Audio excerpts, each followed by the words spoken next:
You think being available 24/7 makes you indispensable. You answer emails at midnight. You reply to texts within seconds. You're always online, always reachable, always there. And you believe somewhere deep down that this makes people value you more. It doesn't. It's doing the exact opposite. In a world drowning in instant gratification, constant accessibility doesn't signal dedication. It signals something far more damaging, that your time is cheap, your schedule is empty, and your attention is available to anyone who wants it at any hour, for any reason. The most powerful people in every room you've ever walked into were not the most reachable. They were the least.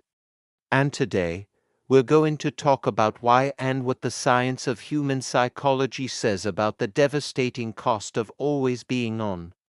Before we go any further, if you're watching this while simultaneously checking your phone, responding to a notification, or half present in this video, you are living proof of everything we're about to discuss.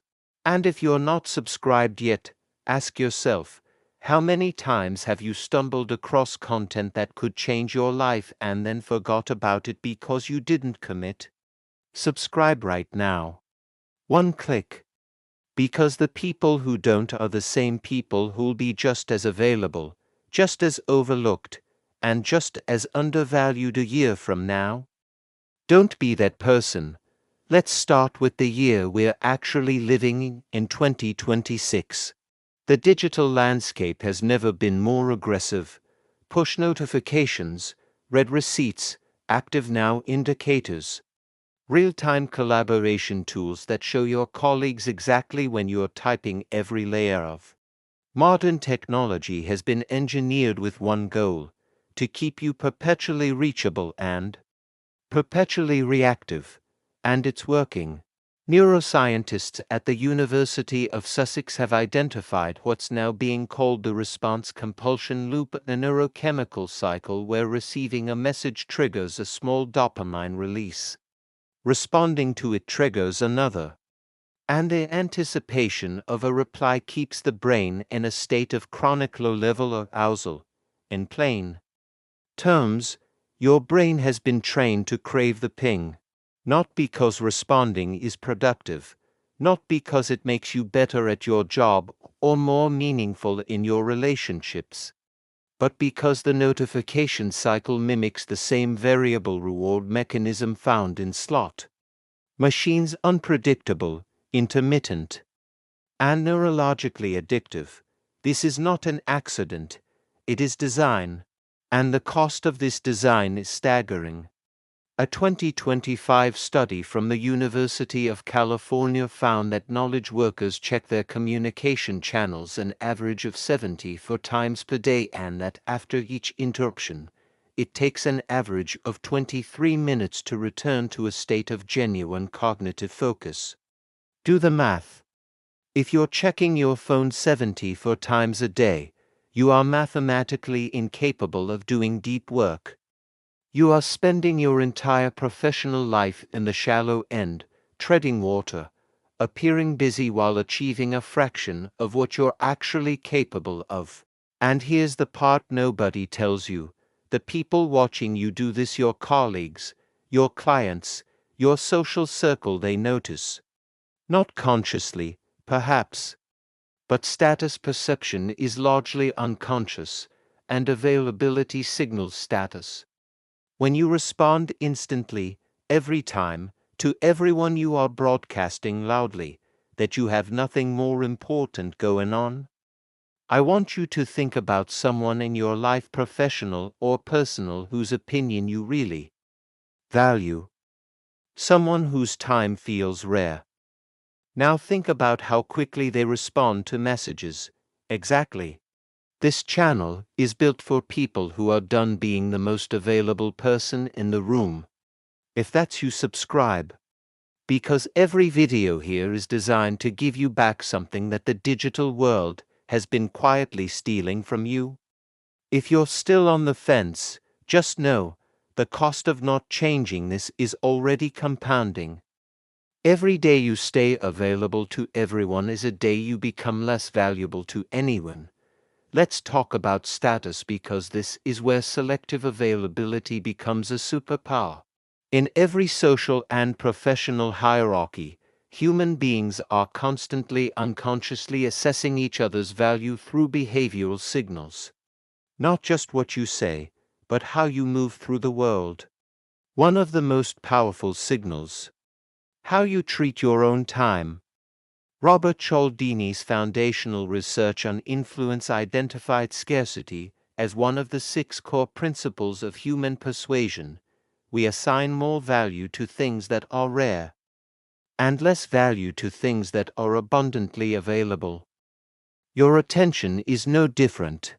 When you make yourself infinitely available, when you answer every call on the first ring, reply to every text before the sender has put their phone down, accommodate every last-minute request, you are flooding the market with your most precious resource. And flooded markets crash. Contrast this with the selective communicator, the person who responds thoughtfully, not immediately, who is sometimes unreachable not out of rudeness, but out of a clear, implicit signal that their time is occupied with something that matters, who, when they do show up, shows up fully. This person is perceived across cultures, across industries, across social contexts as higher status, more competent, more in demand. The psychology behind this is what researchers call implied social proof through unavailability. The reasoning the brain constructs is automatic. If this person is hard to reach, they must have competing demands on their attention. If they have competing demands, they must be valued elsewhere. If they are valued elsewhere, I should value them too. It is a perception game, and the people who understand it are playing it whether you realize it or not. Now, if you're the kind of person who watches videos like this, nods along, feels the truth of every word, and then goes back to checking their notifications every 4 minutes, go to the comments and tell me why. Seriously. What is the story you're telling yourself about why you can't be less available? What relationship, what job, what fear is keeping you chained to that notification bar? Write it out. Because sometimes the most powerful thing you can do is face the excuse directly. And if you're not subscribed, tell me that too. I genuinely want to know what's stopping you. There is a cost to constant availability that goes beyond status and perception. It is personal. It is intimate.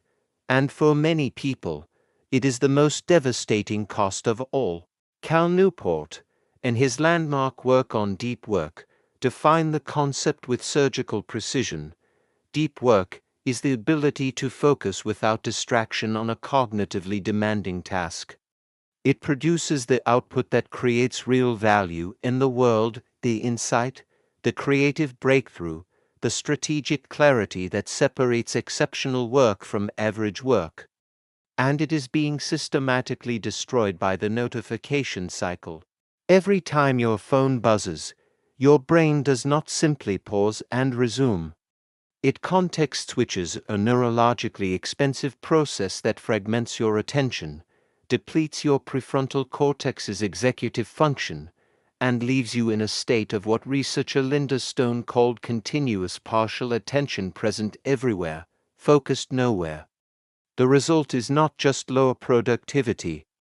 It is a quieter, more insidious erosion, the slow destruction of your ability to be alone with your own thoughts. The people who are most addicted to availability are, frequently, the most uncomfortable with silence, with stillness, with the unstructured, undemanded space of genuine solitude. Because when no one is reaching out, you are forced to sit with yourself, and for many people in 2026, that is the most frightening notification of all, the one that never comes. Selective availability is not just a professional strategy. It is a psychological practice of reclaiming yourself. of deciding deliberately, daily, that your inner world is worth protecting, that your attention is worth guarding, that not every message deserves an immediate piece of your mind.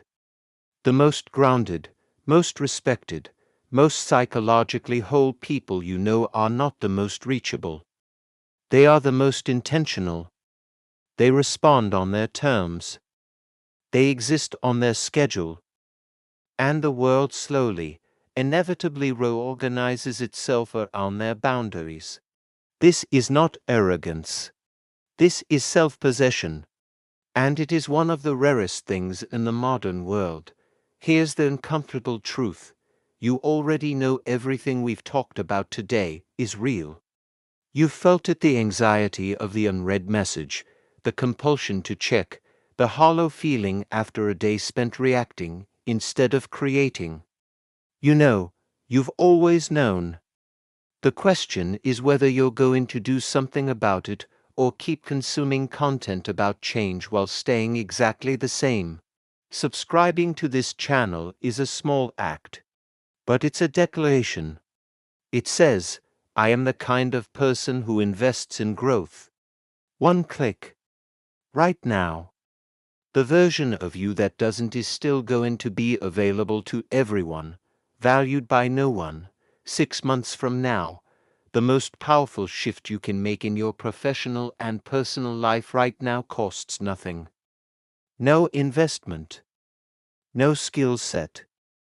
No years of practice. Just stop being so available.